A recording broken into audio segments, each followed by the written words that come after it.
Sis, and welcome back to our channel. For today's video, dapat talaga pupunta kami sa Landers kasi may bagong bukas na Landers na malapit dito sa amin. Unfortunately, ang haba ng pila doon kasi ang haba pag pumipila ka na ang concert. Kaya naman, napag-desisyonan namin at dismaya kami, kaya pumunta na lang kami dito sa mall na malapit sa Landers na bagong bukas sa amin. Kaya ito ang samahan nyo kami kasi kakain na lang kami sa food court at tingnan natin kung anong pang food trip na kakainan natin dito. Ano inaantay nyo? Let's go!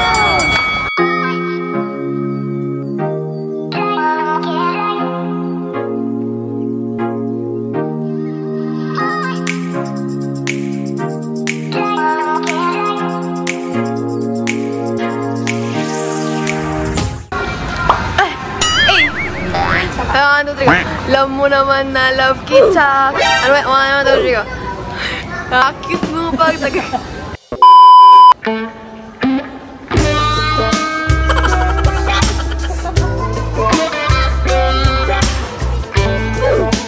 Ano ba yan, Mama?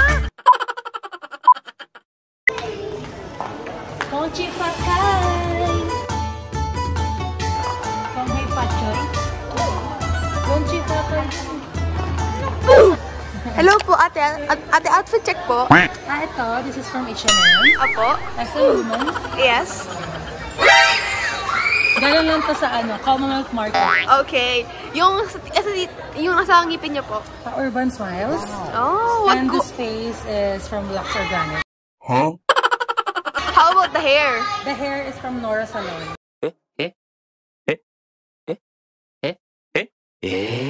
Wow! And how much does it overall? How much is it? Cost Siya. around 4,000 to 5,000 pesos. Okay. And the jeans? It was at this moment that she knew. She fucked up. Kasi sabi ko lang, bungol ka. Magkano? Lahat na. Ay, overall? Bungol na. Check natin na malay. 300 na lang pera natin hindi aabot sa Sambuc yun. So, doon lang tayo sa Kwek-Kwek, sa food court. Wala ko bang Gcash? Wala. Why so poor? Purita. Okay. Sa'yo, Turks, may Yes. 50 pesos ba doon? Wala. Saan? 100. Grabe ka naman. O, yun lang sa'yo ha. O, yung pagkasahin mo. Thank you po.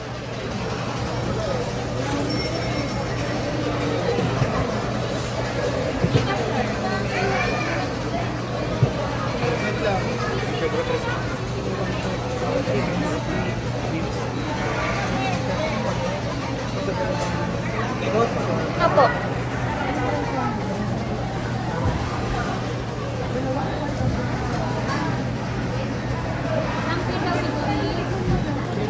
Thank you po. Ano pa? Wala na? Yan, merienda lang.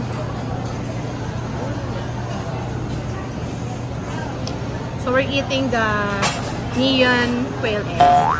Neon. Oh. Thank you. The next day.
bakit nagpaganon si Pretzel. Ano siya? Panoramic. Panoramic? Nakalimutan ko ng pangalan. Yung x-ray yun yung ngipin niya. Kasi, eto nga mga mamshi. Ikukwento ko sa inyo. So yun nga mga mamshi, ikukwento ko sa inyo kung bakit naman nagpa-x-ray si Pretzel ng ngipin niya. Unang-una, hindi pa siya ipapabrace. Ang main concern talaga ni Pretzel, merong pinastahan sa kanya last December ng ngipin. So may bandang bagang ata niya. Basta dito banda. Diba lang ako? Ay, narinig niya. Uy.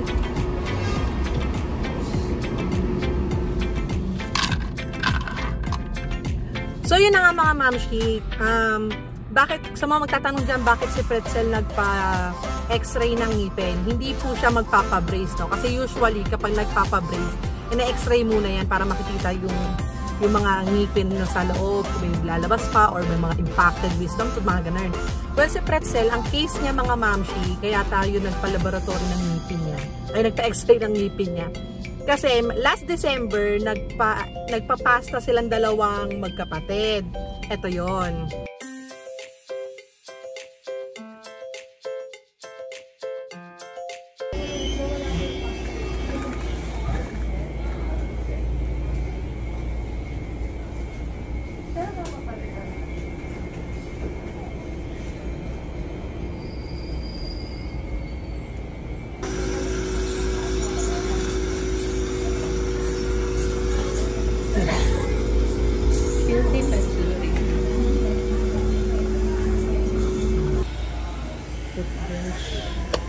Yan.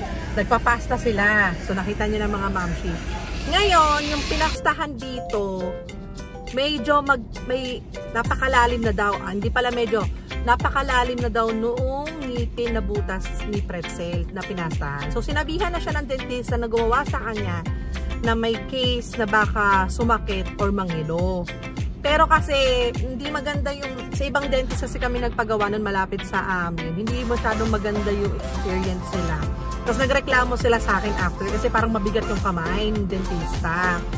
So ngayon, December, January, Feb na ngayon, nirereklamo niya na yung ngipin niya, pag kumakain, uminom ng tubig, nangingilo ng sobra. At saka uncomfortable na yung pakiramdam niya, na lagi niya nang masakit yung ngipin niya. Na parang may, basta medyo sensitive na lagi na nangingirot, na hindi maintindihan ngilo or kirot. So ngayon, pumunta kami sa dentista niya. So, check up. Tiningnan, etong dentist na to, accredited ng HMO. So, pinacheck namin. Bago na to, bago.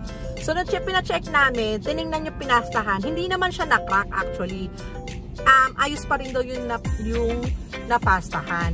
Kaya ngayon, ang sabi ng dentista, ni-require niya muna bago titignan niya muna daw, ganyan-ganyan, check niya. Siyempre, kailangan ipa-x-ray para makita yung sa ilalim. So, ito na. So, may dalawang case, sabi sa akin ng dentista, Mami, baka kasi may infection, kaya siya kumikirot, or sobrang lalim na talaga, na kailangan daw i-root canal. So, ngayon, yung sa result nito ng ngipin niya, malalaman namin pagbalik namin sa dentista pag lumabas na yung x-ray result. So, babasahin, tapos titingnan ko ano yung magiging next step natin, or niya, kung ano bang gagawin, kung papalitan lang ba yung pasta, bubunutin, i-root canal, I don't know. So, abangan niyo yan mga mamshi kung anong gagawin. At saka first time kong marinig yung root canal. Akala ko kung ano lang yun, yung pala, pag sobrang lalim na tumatama na sa nervous system, hindi ko alam kung tama mga mamshi, naman tayo medical associated. Ano ba yan, love? Ay, si Siya yan ang ngipin niya. So, yung pangil niya na yung susunod na mawawala sa baby teeth. So, pinapakita niya na may kumain siya, mga mamshi. Ito naman kay Siya, case niya. Hindi ko pa siya pinapastahan kasi busy pa. So, yung sa kanya mga mamshi, yung butas sa ngipin niya, kumain siya ng crispy pata. Pagkain niya, may tinuklap prutos. So, candy. Ayan mga mamshi, mga bata dyan, kung saan kumain ng candy. Kumain siya ng prutos, dumikit yung prutos sa pasta. Akala niya, tinatanggal niya, akala niya candy yung prutos pa rin. Pagbakbak niya dun sa ngipin niya, yung pinastahan yung natanggal. Ganon siya mga mamshi. Kaya yung kay Siya, hindi pa naman siya urgent case kasi baby teeth din yung may mga sira, pinapasta lang para di mabulok. Ayun mga mamshi, ano pa ba? Hindi ko alam. So yun lang, feeling ko ito na yun mga mamshi, dito na natin tatapusin itong ating vlog na sobrang tagal na hindi tayo nakapag-vlog. Kaya thank you so much for watching. At saka maraming salamat din po pala sa mga subscribers natin dyan sa The Burritos, followers pala sa Facebook. Thank you so much. 20,000 likes na tayo sa Facebook! Grabe naman! Ay, hindi pala. 20,000 followers! Mali. 20,000 followers na tayo sa Facebook. Maraming salamat po sa mga nanonood na mga wala kakwenta namin vlog, mga minibag, and kung anak-anak pa nakaluluhan. Thank you so much mga followers. Thank you. Ayun lang mga mamshi. Don't forget to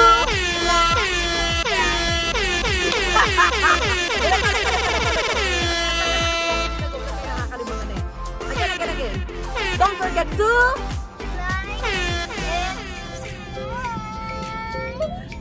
Thank you mga mamshi. Follow us on Facebook. Bye-bye.